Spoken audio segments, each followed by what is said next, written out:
to be under the bright lights. I want to be on the Broadway stage. Tiger Rag Radio is on now.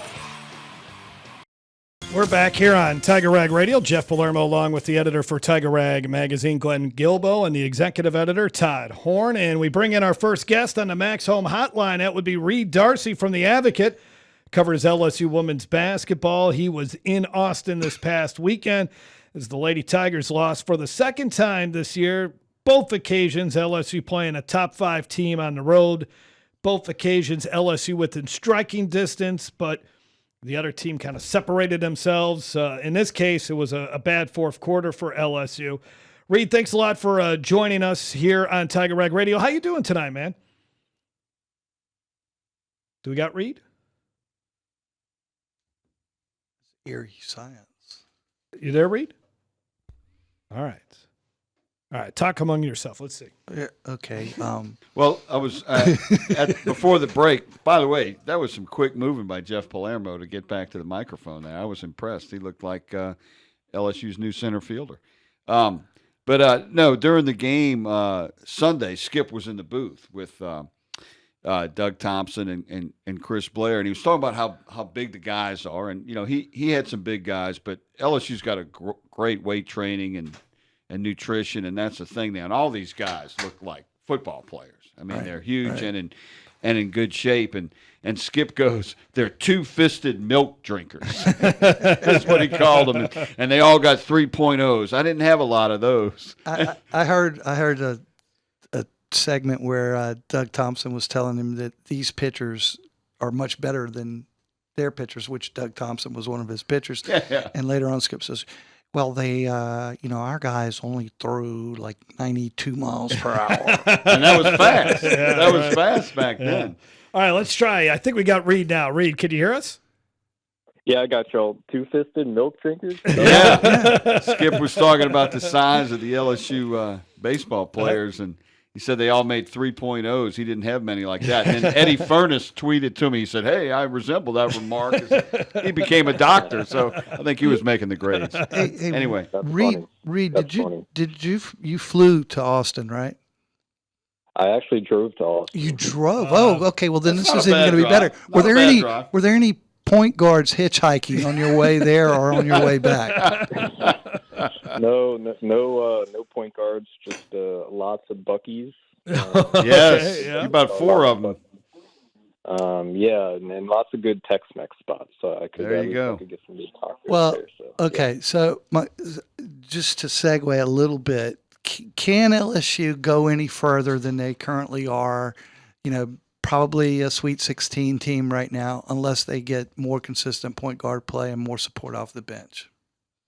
Yeah, they certainly need both of those things for sure. I definitely agree with you there. I think if you look at it, the defense has been really good, right? They've now held both South Carolina and Texas below 40% from the field. I think that's what Kim Mulkey and her staff wants. I mean, I think that's a really good sign for them, and it's a sign that they're playing really good defense. But the flip side of that is their offense hasn't come through in either of those games, right? They shot 30% from the field against South Carolina, and now they shot only 33% against Texas. A little bit better shooting-wise from the field, and they might have won either one or maybe both of those games. So I think it starts offensively, like you mentioned. It starts getting more balanced scoring, more scoring from the bench, and then they need someone, either one of the other two starters, whether it's Cheyenne Day-Wilson or Smythe Smith. I think they need a little bit more scoring than what they've gotten, because it's a lot to put on the 3 stars. They're all very good, but at some point you need some more balance from the rest of your team. Hi, I'm Mike Munderland, and we're here to smash the capital city's trash.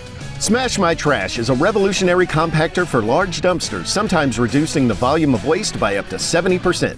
This means fewer hauls per month and big savings for your business. Fewer hauls and compacted waste will also result in a positive impact on our community and our environment by taking up less space in our local landfill sites. Schedule your company's free demo today. Call 225-497-0101. What Jada Richard didn't even play against Texas, did she? No, she did not. Do you know? Did you find out why or what the situation was? No, I'm not sure. I mean, I think we also didn't see Kalen Gilbert get too many minutes, and I'm not exactly sure why. I wouldn't have got a chance to ask him Mulkey directly, but I think my theory is that game LSU really needed ball handling, just because of the way Texas was pressuring the ball, face guarding every LSU player and pressing. I think you needed to break the press, you needed to beat that pressure, and so that's why we saw a lot more from last year Poa than we have recently. She needed an extra ball handler to break that pressure and to initiate the offense, just to get it across half court to begin with. And they struggled to even inbound the ball and make even the most basic passes, just because Texas was defending them so aggressively like that. Well, Anissa Morrow had another 15 rebound or 15 point, 20 rebound game.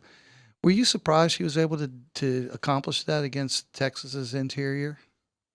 No, I'm not. I don't think anything Anissa does like that really surprises me. It's pretty crazy how you sort of look down and you realize, oh wait, she's got 15 rebounds already. She had 15 rebounds in the first half. I think that we've come to expect that from her.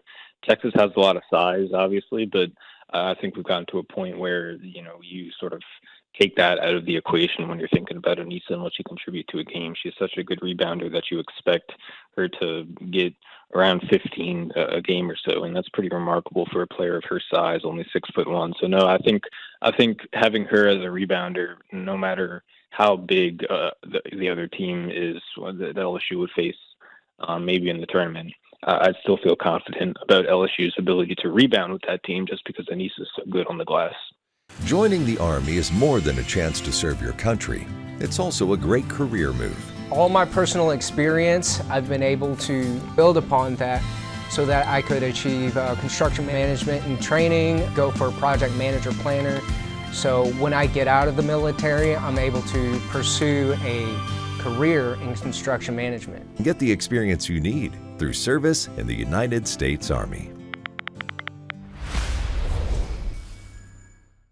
Is there any team in the country that you think is just leap years ahead of LSU right now, or are South Carolina and Texas pretty much the measuring stick right now? I know UConn blew out South Carolina, but I think that was like an aberration. No, I don't think. I don't think. I don't think any teams are light years ahead of LSU. I think there's a whole big grouping of teams at the top of the country. It's probably 6 or 7 teams or so that have a shot at competing for a national championship this year. And they're all pretty similar. I think they're all really close. I look at them all similarly, right? You're starting at number 1 when you've got Texas and Notre Dame, and then towards the bottom where you've got LSU and maybe South Carolina. It just seems like because LSU was so tight with Texas, it's so close. In the AP poll this week, I put Texas at number 1 and LSU at number 7. They were really neck and neck, and LSU had a 12-point lead over them in the second half. So I think that sort of illustrates how close those two teams are, even if they're 1 and 7 in the AP poll. I think there's not much separating those teams. So they're all grouped together, and they all have a real good shot at the title, I think. Well, what do you think it is right now at this point in the season, right this second, that's keeping Kim Mulkey up at night? It's probably how can she get more production from her bench, because that's really what they went after in the transfer portal. They went after more guards. They went after more depth, right? Because I don't think they ever really got too much scoring from their bench last season. That's really something that they wanted to address in the offseason. And they did, right? They brought in Kalen Gilbert, and she's been huge. LSU wouldn't have several wins without her, right? But I think it needs to find a way to get her more involved in the offense more consistently.